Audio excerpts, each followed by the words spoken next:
హెబ్రీయులకు రాసిన పత్రిక 12వ అధ్యాయము మొదటి 2 వచనాలు. ఇంత గొప్ప సాక్షి సమూహము మేఘము వలె మనలను ఆవరించి ఉన్నందున మనము కూడా ప్రతి భారమును సులువుగా చిక్కులబెట్టు పాపమును విడిచిపెట్టి విశ్వాసమునకు కర్తయు దానిని కొనసాగించువాడనైన యేసు వైపు చూచుచు మన ఎదుట ఉంచబడిన పందెములో ఓపికతో పరిగెత్తుదము. ప్రియమైన వారలారా, మరి ఆత్మీయ జీవితంలో మనం ఎలాగా జీవించాలి, ఎలాగ మన ఎదుట ఉంచబడిన ఆ పందాన్ని ముగించాలి, ఎలాగ మన జీవితాన్ని, ఆత్మీయ జీవితాన్ని నడిపించాలి అనేది ఇక్కడ స్పష్టంగా ప్రభు రాస్తూ ఉన్నారు. పరిశుద్ధాత్ముడు పౌలు ద్వారా రాస్తున్న ఈ మాటలు మనకి ఎంతో నేర్పించడానికి దేవుడు సహాయం చేయునుగాక. ఇక్కడ మొదటి వచనంలో అంటూ ఉన్నారు కదా, ఇంత గొప్ప సాక్షి సమూహము మేఘము వలె మనలను ఆవరించి ఉన్నందున. ఎంత గొప్ప సాక్షి సమూహం అంట. హెబ్రీయులకు రాసిన పత్రిక 11వ అధ్యాయంలో ఉంటాయి. ప్రతి ఒక్కరూ, పాత నిబంధన భక్తులు మొదలుకొని ప్రతి ఒక్కరూ ఎలాగ దేవుని వెంబడించారో, మోషే, అబ్రహాము, నోవాహు, ఇలా అనేక మంది గొప్ప గొప్ప దైవజనులు, విశ్వాస వీరుల చిట్టా అక్కడ చూస్తాం. వారందరి గురించి చెప్తూ మరి గ్రంథకర్త ఏమంటాడంటే, ఇంత గొప్ప సాక్షి సమూహము మేఘము వలె మనలను ఆవరించి ఉన్నందున. అంటే మన ఎదుట గొప్ప సాక్షులు ఉన్నారు. ఎన్నో అద్భుతాలు చూసిన వారు, దేవుని నుంచి ఎన్నో మేలులు పొందినవారు, దేవుని ద్వారా అద్భుత కార్యాలు జరిగించిన వారు అనేక మంది మనకు 11వ అధ్యాయంలో కనిపిస్తారు. అందుకే 12వ అధ్యాయంలో అంటాడు కదా, ఇంత గొప్ప సాక్షి సమూహం మీ ఎదుట ఉంది. ఎలాగుంది? మేఘము వలె ఆవరించి ఉంది. అంటే మరి మనము ఏ నిరీక్షణ లేకుండా, ఏ ఆధారం లేకుండా నమ్మమని చెప్పడం లేదు ఇక్కడ. ఎందుకంటే నీ ఎదుట అనేక మంది సాక్షులు ఉన్నారు. గొప్ప గొప్ప అద్భుతాలు చూసిన వారు, అద్భుతాలు చేసిన వారు ఉన్నారు. వాళ్ళని చూసి మనం ఏం చేయాలంట?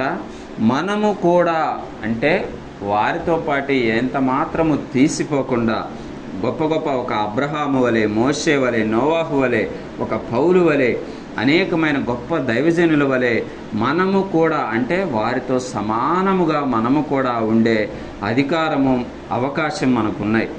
కానీ మనమేం చేస్తామో తెలుసా? చాలాసార్లు మనల్ని మనం తక్కువ చేసుకొని, మన వల్ల కాదులే, ఈ ప్రార్థన మనం చేయలేములే, ఇంత పెద్ద విపత్తు నుంచి మనం బయటపడలేములే అని ఆలోచన చేస్తాం. మనము చాలాసార్లు సాక్ష్యాలు వింటాం కదా, మాకు బాగోలేనప్పుడు, మా బిడ్డలకు బాగోలేనప్పుడు మేము ప్రార్థన చేస్తే గొప్ప అద్భుతాలు జరిగాయని. ఎలా సాధ్యమైంది? మన విశ్వాసం వలనే సాధ్యం. ఎవరికో ఫోన్ చేస్తేనో, లేదా ఎవరికో కానుకిస్తేనో కొంతమంది అనుకుంటారు. అలాగ చేస్తే పెద్ద పెద్ద దైవజనులను కలిస్తేనే స్వస్థతలు వస్తాయేమో అనుకుంటారు. కానీ వాక్యం ఏం చెప్తా ఉందంటే, మనము కూడా అది సాధించగలమంట. అంటే నీకు నాకు కూడా అంత గొప్ప శక్తిని దేవుడు ఇవ్వడానికి సిద్ధంగా ఉన్నాడు. అంటే విశ్వాసములో నువ్వు కూడా వీరుడవై జీవించాలని, ఒక గొప్ప విజేతవై ఉండాలని దేవుడు ఆశపడతా ఉన్నాడు. అందుకే మన ఎదుట ఉంచబడిన పరుగు పందెంలో ఎలాగ పరిగెత్తాలి, మన ఆత్మీయ జీవితంలో ఎలాగ నడుచుకోవాలి, ఎలాగ మన ఆత్మను నడిపించాలి, మనము పాపము నుంచి తప్పించుకొని, లోక సంబంధమైన ఆశల నుంచి, ఆలోచన నుంచి తప్పించుకొని ఎలాగ ముందుకు సాగాలని ఇక్కడ నేర్పించడానికి దేవుడు మనకి కొన్ని మాటలు సిద్ధపరిచి ఉంచారు. ముందుగా మరి ఒక పరుగు పందెంలో పరిగెట్టాల్సిన వాడు ఎలాగుండాలి, ఎలాగ కంట్రోల్గా ఉండాలనేది మనం తెలుసుకుందాం. వాస్తవానికి మరి అథ్లెటిక్స్ను మనం చూస్తాం. అథ్లెట్స్ ఎలా ఉంటారండి? ఒక రన్నర్స్ కానీ, లేకపోతే గేమ్ ఆడే ఎవరైనా కానీ అథ్లెట్స్ ఎలా ఉంటారంటే చాలా కంట్రోల్డ్ డైట్ తీసుకుంటారు. వాళ్ళకి ఇష్టం వచ్చినవి అన్నీ తినరు. వాళ్ళు ఎంతో టయానికి నిద్రపోతారు. వ్యర్థమైన వాటి కోసం టైం వేస్ట్ చేయరు. వాళ్ళకి తినాలనిపించినా కానీ, ఎంత ఇష్టమైన ఆహారం ఎదురున్నా కానీ వారు తీసుకోరు. ఎందుకో తెలుసా? వారి ఎదుట ఉంచబడిన పరుగు పందెంలో వాళ్ళు గెలవాలనే ఆశ. చూడండి, ఈ లోక సంబంధమైన వాటిని గెలవడం కోసము, ఆ పరుగును తుదముట్టించడం కోసం, వారి ఎదుట ఉన్న ఆ గేమ్ను గెలవడం కోసము అథ్లెట్స్ అంత కంట్రోల్డ్గా ఉంటారే. మనము దేవుని రాజ్యాన్ని చేరుకోవాల్సిన పని మనం ఎదుట ఉంది. దేవుని రాజ్యాన్ని చేరుకునే మార్గంలో మనం ఉన్నాం. మనం ఎంత జాగ్రత్తగా ఉండాలి? చాలా జాగ్రత్తగా ఉండాలి. అన్ని ఎమోషన్స్, కష్టాలు, బాధలు, ఇబ్బందులు, కొన్నిసార్లు మనతోటి విశ్వాసులను చూసినప్పుడే మనకు కోపం వస్తుంది. ఏంది వీళ్ళు ఇలా ఉన్నారని అసహ్యం అనిపిస్తుంది. వారిని చూసి ఆగిపోదామా? ఆగిపోకూడదు. వారిని చూసి మన పరుగు పందెం ఎప్పుడు కూడా ఆగిపోకూడదు. అంటే ప్రతి విషయంలో ఎమోషన్స్, శారీరకంగా, మానసికంగా మనం ఎలా ఉండాలంటే సన్నద్ధులమై దృఢంగా ఉండాలి. మొన్న ఒక వీడియో చూశాను. Gukesh Dommaraju, Gukesh world chess champion, మీరు కూడా చూసే ఉంటారు. Youngest world chess champion Gukesh. ఆయన తన ప్రత్యర్థితో ఆడుతున్నాడు. నార్వే అతని పేరు మ్యాగ్నస్ అనుకుంటా. మ్యాగ్నస్తో ఆడుతూ ఉన్నాడు. ఆడుతూ ఉంటే గుకేష్ అనే ఆయన ఏజ్ 19 ఇయర్స్ ఏజ్ గల అతను ఆడుతూ మరి ఆ ప్రత్యర్థి మ్యాగ్నస్ను ఓడించాడు. లాస్ట్ స్టెప్ ఓడించినప్పుడు మ్యాగ్నస్ అనే అతను ఆ బల్లనిట గట్టిగా గుద్దేసి లేచి వెళ్ళిపోయాడు, ఓడిపోయిన అతను.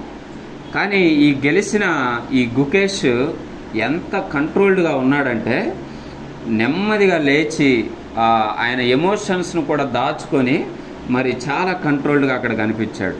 అంటే విషయం ఏంటి? చాలాసార్లు మనకి ఏదైనా విజయం వస్తే మనమే రెచ్చిపోతాం, నాకన్నా గొప్పవాడు ఎవరు లేడు అని.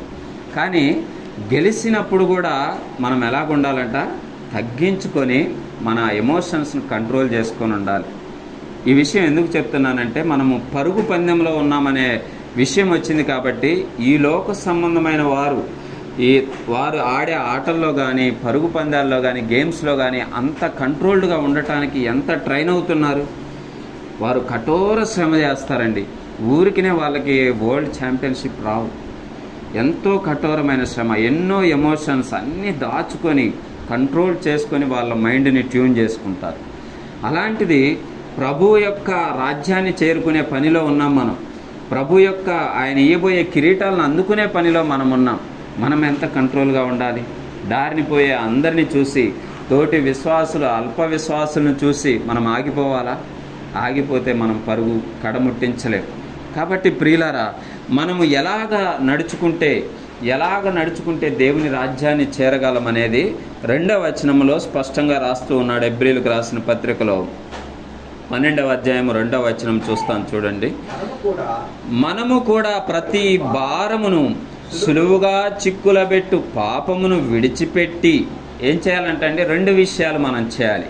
ఆత్మీయ జీవితంలో ఎదగాలి అంటే, ఆత్మీయ జీవితంలో ప్రభు ఇచ్చే కిరీటాలు పొందుకోవాలన్నా, ఆ పరలోక రాజ్యాన్ని చేరి ఆ దేవదేవునితో కలిసి నివాసం చేయాలన్నా మనం 2 విషయాలు జ్ఞాపకం చేసుకోవాలి. 2 విషయాలు విడిచిపెట్టాలి. ఏంటంటే మొదటిది ప్రతి భారమును విడిచిపెట్టాలి. ఏం చేయాలంట? ప్రతి భారాన్ని విడిచిపెట్టాలి. ఏం భారము? కొంతమందికి మానసికమైన భారాలు, కుటుంబ కలహాలు, కొంతమందికి ఆర్థిక భారాలు, కొంతమందికి అనారోగ్య భారాలు. ప్రతి భారం, నీ భారం ఏదైనా కానీ బైబిల్ ఏమని చెప్తా ఉందంటే, నువ్వు ఆత్మీయ జీవితంలో ఎదగాలి అంటే నీ భారాన్ని విడిచిపెట్టాలి. మరో చోట దేవుడు చెప్తా ఉన్న విషయం ఏంటంటే, మీ చింత యావత్తు నా మీద వేయండి అని చెప్తా ఉన్నాడు. స్వయంగా దేవుడే మీ చింతను నా మీద వేయండి అంటా ఉన్నాడు. మరో వాక్యం ఏమని సెలవిస్తూ ఉందంటే, ప్రయాసపడి భారం మోసుకొనుచున్న సమస్త జనులారా నా యొద్దకు రండి, నేను మీకు విశ్రాంతిని కలుగజేస్తానన్నాడు. మన భారము తీర్చేవాడు ఒకడున్నాడండి, దేవదేవుడు ఆయన. యేసు ప్రభువారు మన భారం తీర్చేవాడు, నీ చింతను తీర్చేవాడు ఆయన. చాలామంది నా దగ్గరకు వస్తే ఏమిస్తావు, నా దగ్గరకు వస్తే ఏం తీసుకొస్తావు అని అడుగుతారు. కానీ ప్రభు ఏమంటా ఉన్నాడో తెలుసా? మీ భారం నా దగ్గరికి తీసుకొని రా, నేను తీర్చేస్తాను. మీ చింత నా మీద వెయ్యి, నేను తీర్చేస్తాను. నీ యొక్క బలహీనతలు నాకు వదిలిపెట్టు, నేను నిన్ను బలవంతునిగా చేస్తాను అని అంటా ఉన్నాడు. కాబట్టి మనము ఆత్మీయ జీవితంలో, విశ్వాస జీవితంలో ముందుకు కొనసాగించాలి, పరుగు కడముట్టించాలి అంటే మొట్టమొదటిగా ఏం చేయాలంటే ప్రతి భారాన్ని విడిచిపెట్టాలి. ఆ భారాన్ని విడిచిపెట్టకపోతే ఆ భారం మోసిన నాళ్ళు నువ్వు ఆత్మీయంగా ఎదగలేవు. ఆ భారం మోసిన నాళ్ళు దేవుణ్ణి ఆత్మతో సత్యముతో ఆరాధించలేవు. చూడండి, చాలామంది వచ్చి దేవుని సన్నిధిలో కూర్చుంటారు కానీ వారి మనసు ఎక్కడో తిరుగుతూ ఉంటుంది. భారాలు అంటే అంటారు, మీకేమి మీరు చెప్తారు కానీ మా ఇంట్లో ఉన్న పరిస్థితి, నాకున్న పరిస్థితి ఎవ్వరికీ ఉండదని చెప్పేసి అంటారు. అందుకే పేతురు భక్తుడు అంటాడు, ఇది నీకు మాత్రమే సంభవిస్తున్న వింతలాగా ఫీల్ అవ్వద్దు, ఇంతకుముందు అనేక మంది ఇవి అనుభవించారని చెప్పేసి వాక్యం ఉన్నది. కాబట్టి నీకొక్కడికే సపరేట్ కష్టాలు, నీకొక్కడికే వింతైన కష్టాలు వస్తున్నాయని అనుకోవద్దు. ప్రతి భారాన్ని కూడా దేవుని దగ్గరకు తీసుకురావాలి, ప్రతి భారాన్ని కూడా విడిచిపెట్టాలని వాక్యం చెప్తా ఉన్నది. మొదటిగా ప్రతి భారాన్ని విడిచిపెట్టి చూడు, నీవు ఆత్మీయ జీవితంలో నీ పరుగు కడముట్టిస్తావు. చూడండి, ఒక పరుగు పందెం ఆ లైన్లో ఉన్నవాళ్ళు ఇరుగు పొరుగు వాళ్ళు ఏమంటున్నారో చూస్తూ ఉంటే వాళ్ళు పరిగెట్టగలరా? ఇరుగు పొరుగు వాళ్ళు కొంతమంది చప్పట్లు కొట్టి ఎంకరేజ్ చేసే వాళ్ళు ఉంటారు, కొంతమంది దూషణ మాట్లాడే వాళ్ళు ఉంటారు. అవన్నీ వింటూ పోతే ఆడు పరిగెట్టలేడు. మన ఆత్మీయ జీవితంలో కూడా మనకి ఇరుగు పొరుగు వారు కానీ మన పక్కనున్న తోటి విశ్వాసులు కానీ ఎన్నో మాటలు అంటూ ఉంటారు, ఎన్నో విషయాల్లో మనల్ని వెనకలాగాలని చూస్తారు. కానీ దేవుడు ఏమంటా ఉన్నాడంటే ప్రతి భారాన్ని నువ్వు విడిచిపెట్టాలి అని చెప్పేసి చెప్తా ఉన్నాడు. రెండవదిగా ఏంటంటే ప్రతి భారాన్ని విడిచిపెట్టి సులువుగా చిక్కులు పెట్టు పాపములను విడిచిపెట్టాలంట. ఏంటంటండి, పాపాలు ఎలా చేస్తాయంట? సులువుగా చిక్కుల్లో పెడతాయి. పాపము నిన్ను సులువుగా చిక్కుల్లో పెడుతుంది. కాబట్టి దాన్ని ఏం చేయాలంటే విడిచిపెట్టాలి. 2 విషయాలు విడిచిపెట్టాలని ప్రభువు కోరుతా ఉన్నాడు. ఏంటంటే నీ భారాన్ని విడిచిపెట్టు, నిన్ను చిక్కుల్లో పెట్టే పాపాన్ని విడిచిపెట్టు. పాపం అంటే ఏంటి? పాపం అనగా మేలైనది చేయనెరిగి ఉండి కూడా చెయ్యకపోవడమే పాపం. పాపం అంటే హత్య చేసిన వాడే పాపి అని, వ్యభిచారం చేసిన వాళ్ళే పాపి అని కాదు.